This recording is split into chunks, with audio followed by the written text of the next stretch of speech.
Viernes 1 de marzo. El gerente llamó a los 5 jefes de sección. Durante 3/4 de hora nos habló del bajo rendimiento del personal. Dijo que el directorio le había hecho llegar una observación en ese sentido y que en el futuro no estaban dispuestos a tolerar que, a causa de nuestra desidia, como le gusta recalcar desidia, su posición se viera gratuitamente afectada. Así que de ahora en adelante, etcétera, etcétera. ¿A qué le llamarán bajo rendimiento del personal? Yo puedo decir al menos que mi gente trabaja, y no solamente los nuevos, también los veteranos. Es cierto que Méndez lee novelas policiales que condiciona hábilmente en el cajón central de su escritorio, en tanto que su mano derecha empuña una pluma siempre atenta a la posible entrada de algún jerarca. Es cierto que Muñoz aprovecha sus salidas a ganancias elevadas para estafarle a una empresa 20 minutos de ocio frente a una cerveza.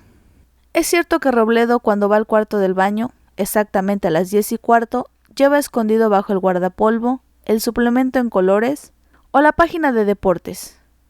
Pero también es cierto que el trabajo está siempre al día, y que en las horas en que el trámite aprieta y la bandeja aérea de la caja viajan sin cesar, repleta de boletas, todos se afanan y trabajan con verdadero sentido de equipo.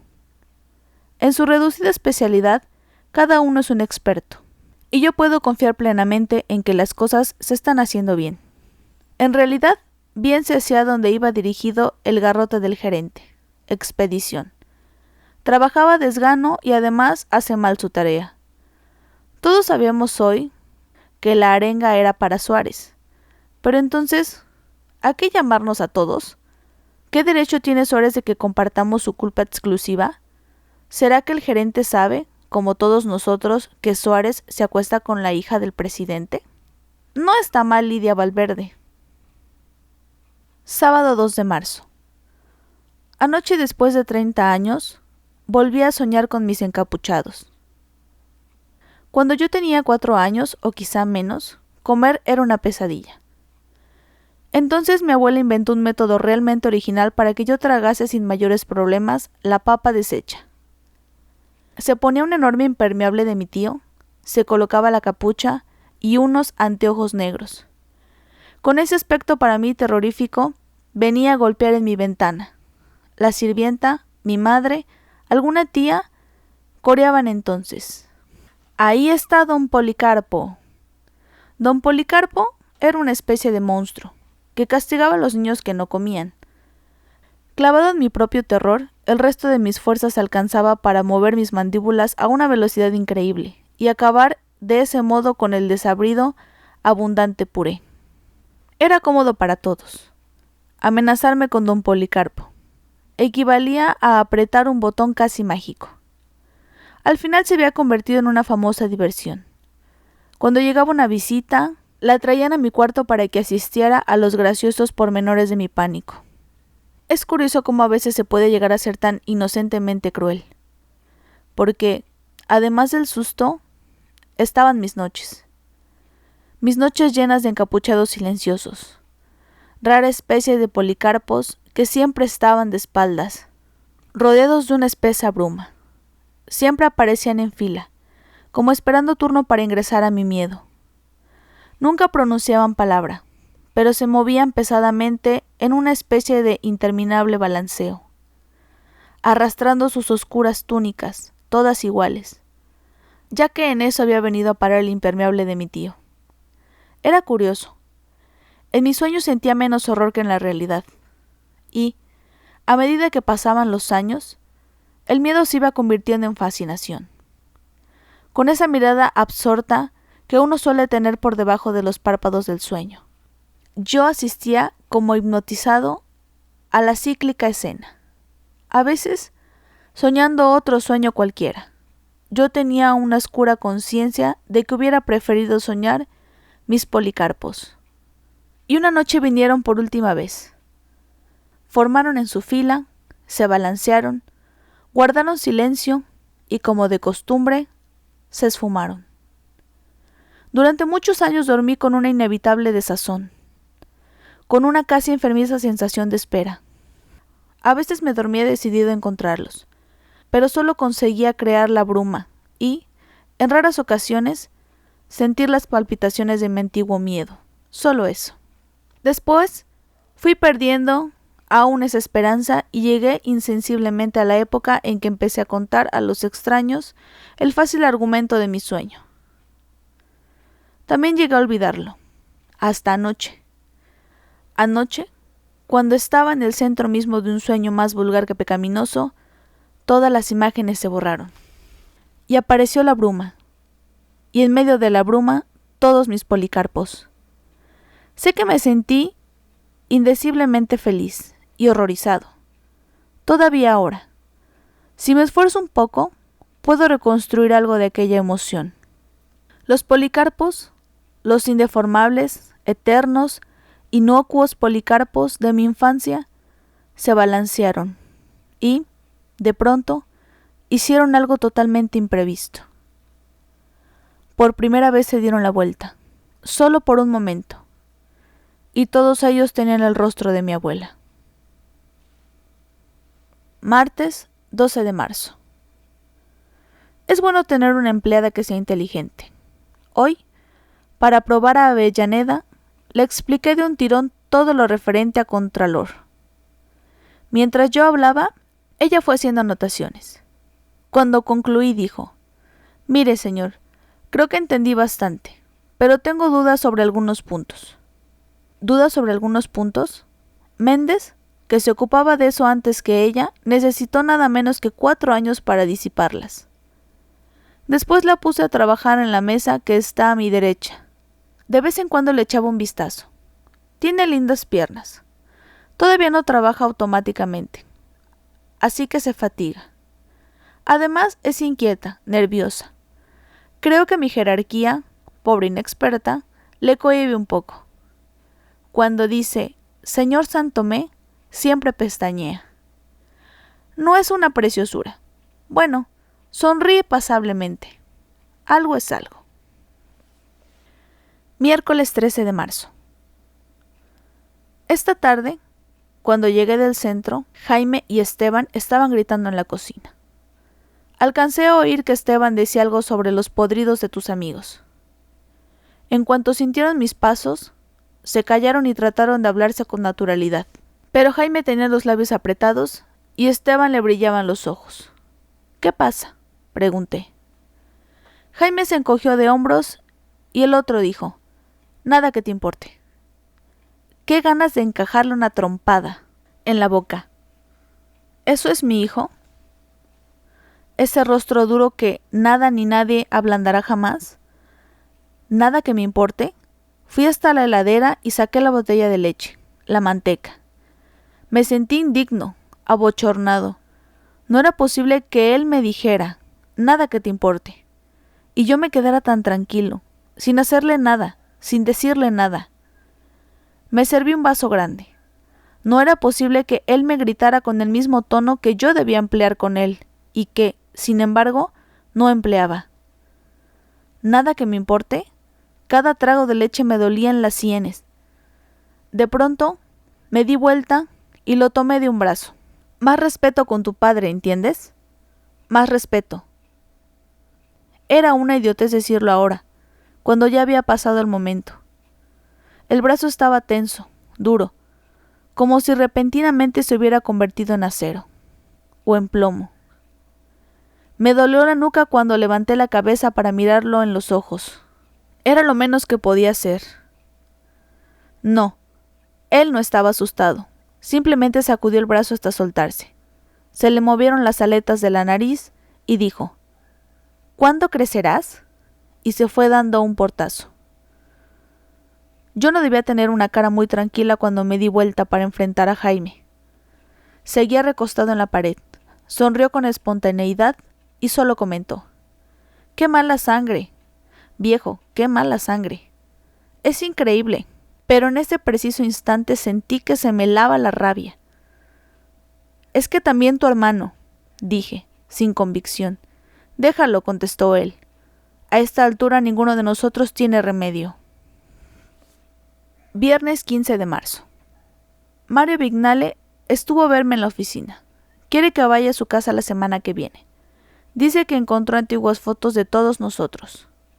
No las trajo el muy cretino, desde luego. Constituye el precio de mi aceptación. Acepté, claro. ¿A quién no le atrae el propio pasado? Sábado 16 de marzo. Esta mañana, el nuevo Santini intentó confesarse conmigo. No sé qué tendrá mi cara que siempre invita a la confidencia. Me miran, me sonríen, algunos llegan hasta hacer la mueca que predece al sollozo. Después, se dedican a abrir su corazón. Y, francamente, hay corazones que no me atraen. Es increíble la cómoda impudicia, el tono de misterio con el que algunos tipos secretan acerca de sí mismos. ¿Por qué yo? ¿Sabe, señor? Yo soy huérfano, dijo de entrada para atornillarme con la piedad. Tanto gusto, y yo viudo, le contesté con un gesto ritual, destinado a destruir aquel empaque. Pero mi viudez le conmueve mucho menos que su propia orfandad. Tengo una hermanita, ¿sabe? Mientras hablaba de pie junto a mi escritorio. Hacía repiquetear los dedos, frágiles y delgados, sobre la tapa de mi libro diario. ¿No podés dejar quieta esa mano?, le grité, pero él sonrió dulcemente antes de obedecer. En la muñeca lleva una cadena de oro con una medallita. Mi hermanita tiene 17 años, ¿sabe?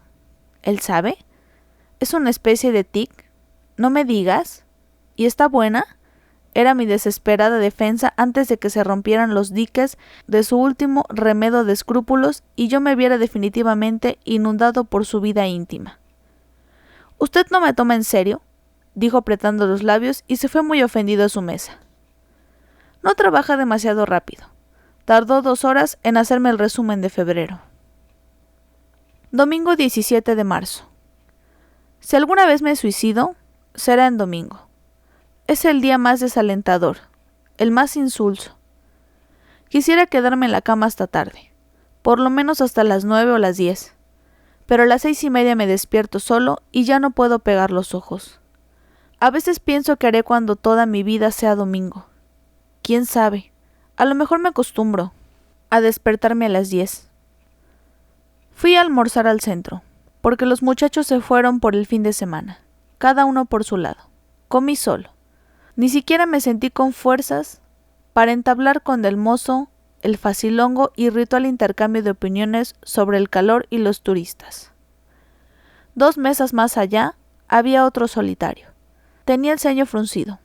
Partía los panecillos a puñetazos. 2 o 3 veces lo miré y en una oportunidad me crucé con sus ojos. Me pareció que allí había odio. ¿Qué habría para él en mis ojos?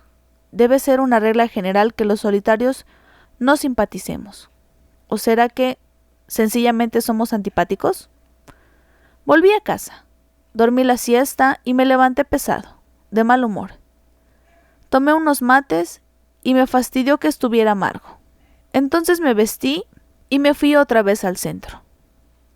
Esta vez me metí a un café. Conseguí una mesa junto a la ventana. En un lapso de 1 hora y cuarto pasaron exactamente 35 mujeres de interés. Para entretenerme hice una estadística sobre qué me gustaba más en cada una de ellas. Lo apunté en la servilleta de papel. Este es el resultado. De 2 me gustó la cara. De 4 el pelo. De 6 el busto. De 8 las piernas. De 15 el trasero. Amplia victoria de los traseros.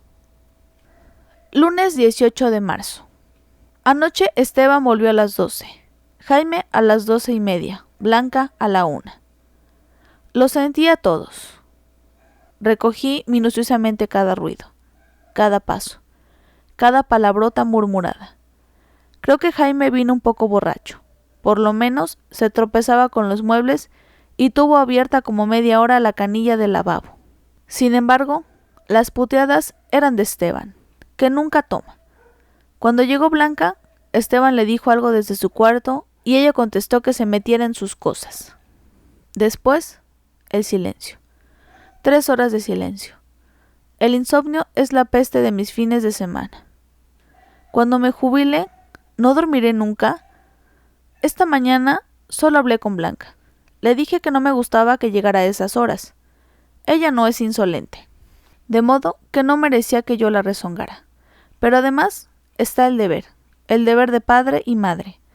Tendría que ser ambas a la vez, y creo que no soy nada. Sentí que me extralimitaba cuando me oí preguntarle con tono admonitorio: ¿Qué anduviste haciendo? ¿A dónde fuiste? Entonces ella, mientras embadurnaba la tostada con manteca, me contestó: ¿Por qué te sentís obligado a hacerte el malo?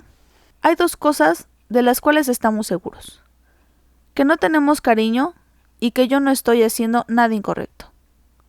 Estaba derrotado. Sin embargo, agregué: nada más que para salvar las apariencias. Todo depende de qué entendés por incorrecto. Martes 19 de marzo. Trabajé toda la tarde con Avellaneda. Búsqueda de diferencias. Lo más aburrido que existe. 7 centésimos. Pero en realidad se componía de dos diferencias contrarias. Una de 18 centésimos y otra de 25. La pobre todavía no agarró bien la onda. En un trabajo de estricto automatismo como este, ella se cansa igual en cualquier otro que la fuerza a pensar y a buscar soluciones propias. Yo estoy tan hecho a este tipo de búsquedas que a veces las prefiero a otra clase de trabajo. Hoy, por ejemplo, mientras ella me cantaba los números y yo tildaba la cinta de sumar, me ejercité a irle contando los lunares que tiene en su antebrazo izquierdo. Se dividen en dos categorías: 5 lunares chicos y 3 lunares grandes, de los cuales uno abultadito. Cuando terminó de cantarme noviembre, le dije, solo para ver cómo reaccionaba: hágase quemar ese lunar. Generalmente no pasa nada, pero en un caso cada 100 puede ser peligroso. Se puso colorada y no sabía dónde poner el brazo. Me dijo: gracias, señor, pero siguió dictándome terriblemente incómoda. Cuando llegamos a enero, empecé a dictar yo, y ella ponía los tildes. En un determinado instante tuve conciencia de que algo raro estaba pasando y levanté la vista en mitad de una cifra. Ella estaba mirándome la mano. ¿En busca de lunares? Quizá. Sonreí y otra vez se murió de vergüenza. Pobre Avellaneda. ¿No sabe que soy la corrección en persona y que jamás de los jamases me tiraría un lance con una de mis empleadas? Jueves 21 de marzo. Cenan lo de Vignale. Tiene una casa asfixiante, oscura, recargada. En el living hay 2 sillones, de un indefinido estilo internacional, que, en realidad, parecen 2 enanos peludos. Me dejé caer en uno de ellos. Desde el asiento subía un calor que me llegaba hasta el pecho. Vino a recibirme una perrita desteñida, con cara de solterona. Me miró sin olfatearme, luego se despatarró y cometió el clásico delito de lesa alfombra. La mancha quedó allí, sobre una cabeza de pavo real, que era la vedette en aquel diseño más bien espantoso. Pero había tantas manchas en la alfombra que al final uno podía llegar a creer que formaban parte de la decoración. La familia de Vignale es numerosa, estentoria, cargante. Incluye a su mujer, su suegra, su suegro, su cuñado, su concuñado y, horror de los horrores, sus 5 niños. Estos podían ser definidos aproximadamente como monstruitos. En lo físico son normales, demasiado normales, rubicundos y sanos. Su monstruosidad está en lo molestos que son. La mayor tiene 13 años, Vignale se casó ya maduro, y el menor 6. Se mueven constantemente hacen ruido, constantemente discuten a los gritos. Uno tiene la sensación de que le están trepando por la espalda, por los hombros, que siempre están a punto de meterle a uno los dedos en las orejas o tirarle del pelo. Nunca llegan a tanto, pero el efecto es el mismo. Y se tiene conciencia de que en casa de Vignale uno está a merced de esa jauría. Los adultos de la familia se han refugiado en una envidiable actitud de prescindencia, que no excluye trompadas perdidas que de pronto cruzan el aire y se instalan en la nariz, o en la sien, o en el ojo de uno de aquellos angelitos. El método de la madre, por ejemplo, podría definirse así: tolerar toda la postura e insolencia del niño que moleste a los otros, incluidas las visitas, pero castigar todo gesto o palabra del niño que la moleste a ella personalmente. El punto culminante de la cena tuvo lugar a los postres. Uno de los chicos quiso dejar testimonio de que el arroz con leche no le agradaba. Dicho testimonio consistió en volcar íntegramente su porción sobre los pantalones del menor de sus hermanitos. El gesto fue festejado con generoso ruido. El llanto del damnificado superó todas mis previsiones y no cabe en ninguna descripción. Después de la cena, los niños desaparecieron. No sé si dispuestos a irse a la cama o a prepararse un cóctel de veneno para mañana temprano. ¡Qué chicos!, comentó la suegra de Vignale. Lo que pasa es que tienen vida. La infancia es eso, vida pura. Fue el adecuado colofón del yerno. Respondiendo a una inexistente averiguación de mi parte, la concuñada me señaló: nosotros no tenemos hijos, y ya llevamos 7 años de casados, dijo el marido con una risotada aparentemente maliciosa. Yo por mí quisiera, aclaró la mujer, pero este se complace en evitarlos. Fue Vignale quien nos rescató a todos de semejante divagación ginecológica y anticonceptiva, para referirse a lo que constituía el máximo atractivo de la noche, la exhibición de las célebres fotos de museo. Las guardaba en un sobre verde, fabricado caseramente con papel de embalar, sobre el cual había escrito con letras de imprenta: fotografías de Martín Santomé. Evidentemente, el sobre era viejo, pero la leyenda bastante reciente. En la primera foto aparecían 4 personas, frente a la casa de la calle Brandsen. No fue necesario que Vignale me dijera nada. A la vista de la fotografía, mi memoria pareció sacudirse y acusó recibo de aquella imagen amarillenta que había sido sepia. Quienes estaban en la puerta eran mi madre, una vecina que después se fue a España, mi padre y yo mismo. Mi aspecto era increíblemente desgarbado y ridículo. «¿Esta foto, la tomaste vos?», le pregunté a Vignale. «Estás loco. Yo nunca he juntado valor para empuñar una máquina fotográfica o un revólver. Esta foto la sacó Falero». «¿Te acordás de Falero?». «Vagamente. Por ejemplo, que el padre tenía una librería y que él le robaba revistas pornográficas, preocupándose luego de divulgar entre nosotros ese aspecto fundamental de la cultura francesa». «Mira esta otra», dijo Vignale, ansioso. «Allí también estaba yo, junto al adoquín». «¿El adoquín?». «De ese sí me acuerdo. Era un imbécil que siempre se pegaba a nosotros, festejaba todos nuestros chistes, aun los más aburridos, y no nos dejaba ni a sol ni a sombra. No me acordaba de su nombre, pero estaba seguro de que era el adoquín. La misma expresión pajarona, la misma carne fofa, el mismo pelo engominado». Solté la risa, una de mis mejores risas de este año. «¿De qué te reís?», preguntó Vignale. «Del adoquín. Fíjate qué pinta». Entonces Vignale bajó los ojos.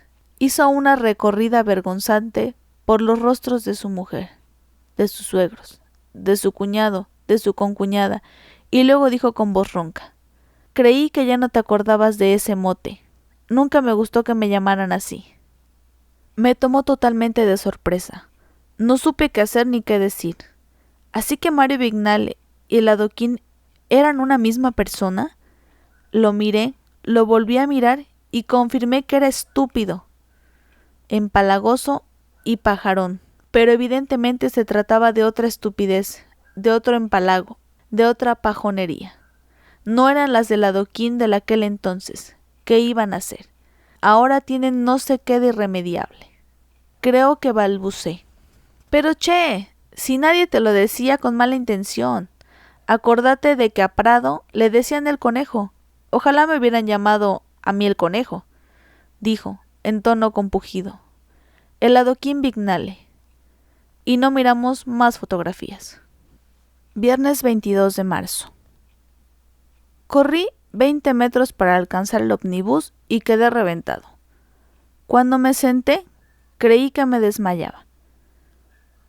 En la tarea de quitarme el saco, de desabrocharme el cuello de la camisa y moverme un poco para respirar mejor, rocé 2 o 3 veces el brazo de mi compañera de asiento. Era un brazo tibio, no demasiado flaco.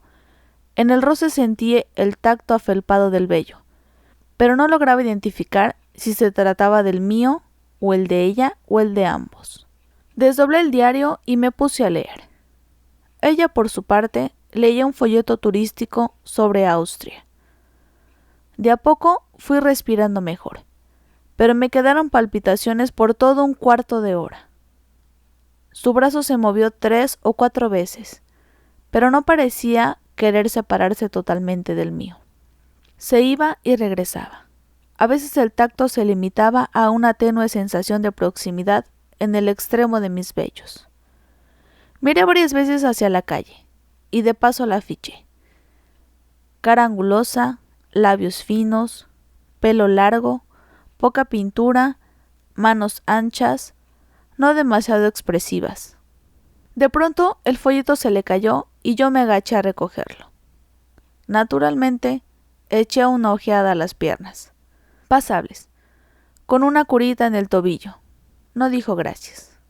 A la altura de Sierra comenzó sus preparativos para bajarse. Guardó el folleto, se acomodó el pelo, cerró la cartera y pidió permiso. Yo también bajo, dije, obedeciendo a una inspiración. Ella empezó a caminar rápido por Pablo de María, pero en 4 zancadas la alcancé. Caminamos uno junto al otro, durante cuadra y media.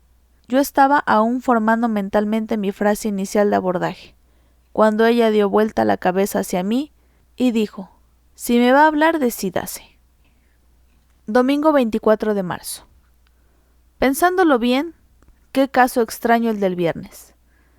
No nos dijimos los nombres, ni los teléfonos, ni nada personal. Sin embargo, juraría que en esta mujer el sexo no es un rubro primario. Más bien parecía exasperada por algo. Como si su entrega a mí fuera su curiosa venganza contra no sé qué. Debo confesar que es la primera vez que conquisto a una mujer tan solo con el codo y, también, la primera vez que, una vez en la amueblada, una mujer se desviste tan rápido y a plena luz. El agresivo desparpajo, con que se tendió en la cama, que probaba, hacía tanto que poner en evidencia su completa desnudez, que estuve por creer que era la primera vez que se encontraba en cueros frente a un hombre. Pero no era nueva, y con su cara seria, su boca sin pintura, sus manos inexpresivas, se las arregló, sin embargo, para disfrutar. En el momento que consideró oportuno, me suplicó que le dijera palabrotas. No es mi especialidad, pero creo que la dejé satisfecha. Lunes 25 de marzo. Empleo público para Esteban. Es el resultado de su trabajo en el club. No sé si alegrarme con ese nombramiento de jefe. Él, que viene de fuera, pasa por encima de todos a los que ahora serán sus subordinados. Me imagino que le harán la vida imposible. Y con razón. Miércoles 27 de marzo. Hoy me quedé hasta las 11 de la noche en la oficina. Una gauchada del gerente. Me llamó a las 6:15 para decirme que precisaba esa porquería para mañana, a primera hora. Era un trabajo para 3 personas. Avellaneda, pobrecita, se ofreció para quedarse, pero tuve lástima.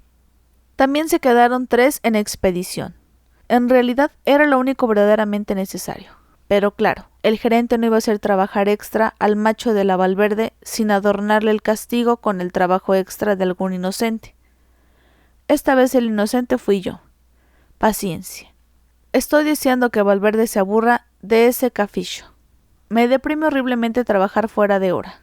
Toda la oficina silenciosa, sin público, con los escritorios mugrientos, llenos de carpetas y biblioratos. El conjunto de una impresión de basura, de desperdicio.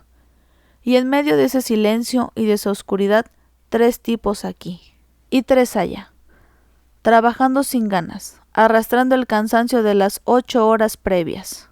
Robledo y Santini me dictaban las cifras. Yo escribía a máquina. A las 8 de la noche me empezó a doler la espalda, cerca del hombro izquierdo. A las 9 el dolor me importaba poco. Seguía escribiendo como un autómata las roncas cifras que ellos me dictaban.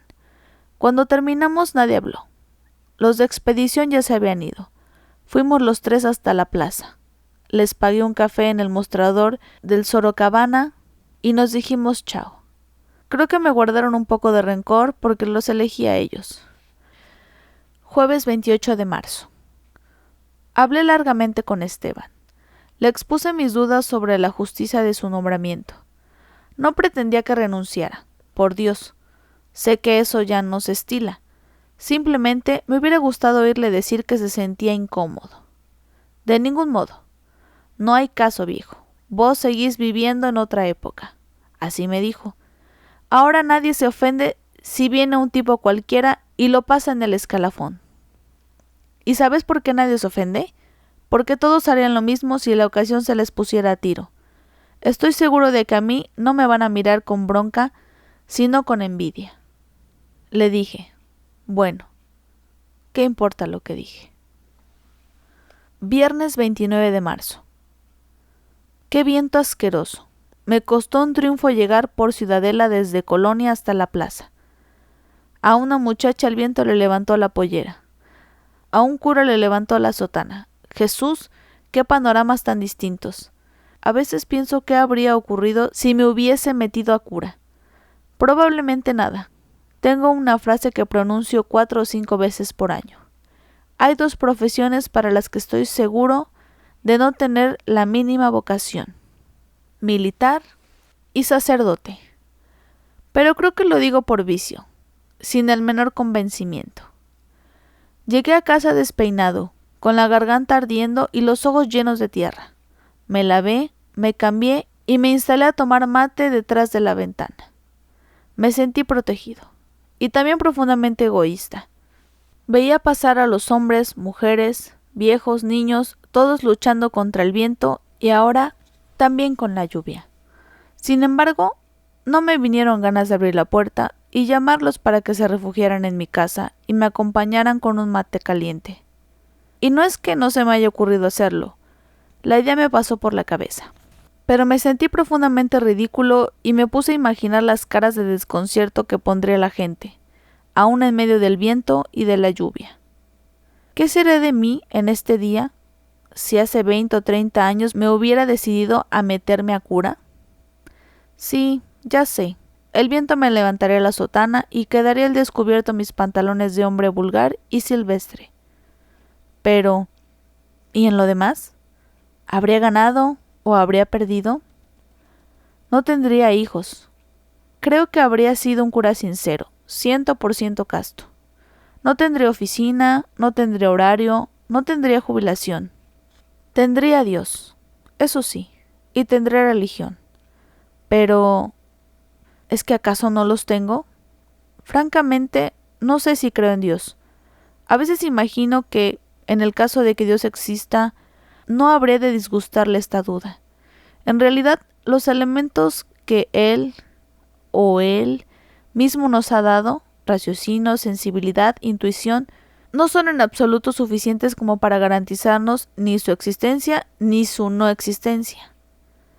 Gracias a una corazonada, puedo creer en Dios y acertar, o no creer en Dios y también acertar. Entonces, ¿acaso Dios tenga un rostro de croupier y yo solo sea un pobre diablo que juega a rojo cuando sale negro y viceversa? Sábado 30 de marzo. Robledo todavía está de trompa conmigo, a causa del trabajo extraordinario del último miércoles. Pobre tipo. Según me contó Muñoz, esta mañana, la novia de Robledo lo cela espantosamente. El miércoles tenía que encontrarse con ella a las 8 y, debido a que yo lo elegí para quedarse, no pudo ir. Le avisó por teléfono, pero no hubo caso. La otra desconfiada ya le comunicó que no quiere saber más nada de él. Dice Muñoz que él lo consuela diciéndole que siempre es mejor enterarse de esos inconvenientes antes del casamiento. Pero Robledo está con una luna tremenda. Hoy lo llamé y le expliqué que no sabía lo de la novia. Le pregunté por qué no me lo había dicho y entonces me miró con unos ojos que echaban chispas y murmuró: «Usted bien lo sabía. Ya me tienen podrido con esas bromitas». Estornudó, de puro nervioso, y agregó enseguida, con un amplio gesto de decepción: «Que ellos, que son flor de guarangos, me hacen esos chistes. Lo comprendo, pero que usted, todo un tipo serio, se presente a secundarlos, francamente me desilusiona un poco». Nunca se lo dije, pero tenía de usted un buen concepto. Quedaba un poco violento que yo saliera a defender su buen concepto sobre mi persona, de modo que le dije sin ironía: «Mira, si te parece, me crees, y si no, paciencia. Yo no sabía nada, así que punto final y anda a trabajar, si no querés que yo también me desilusione». Domingo 31 de marzo. Esta tarde, cuando salía del California, vi desde lejos a la del ómnibus, la mujer del codo. Venía con un tipo corpulento, de aspecto deportista y con 2 dedos de frente. Cuando el tipo reía, era como para ponerse a reflexionar sobre las imprevistas variantes de la imbecilidad humana. Ella también reía echando la cabeza hacia atrás y apretándose mimosamente contra él. Pasaron frente a mí y ella me vio en mitad de una carcajada, pero no la interrumpió. No podría asegurar que me reconoció. Por lo pronto le dijo al centro forward: «Ay, querido», y con un movimiento musculoso y coqueto arrimó su cabeza a la corbata con jirafas. Después dieron vuelta por Ejido. Gran interrogante. ¿Qué tiene que ver esta tipa con la que la otra tarde se desnudó en tiempo récord?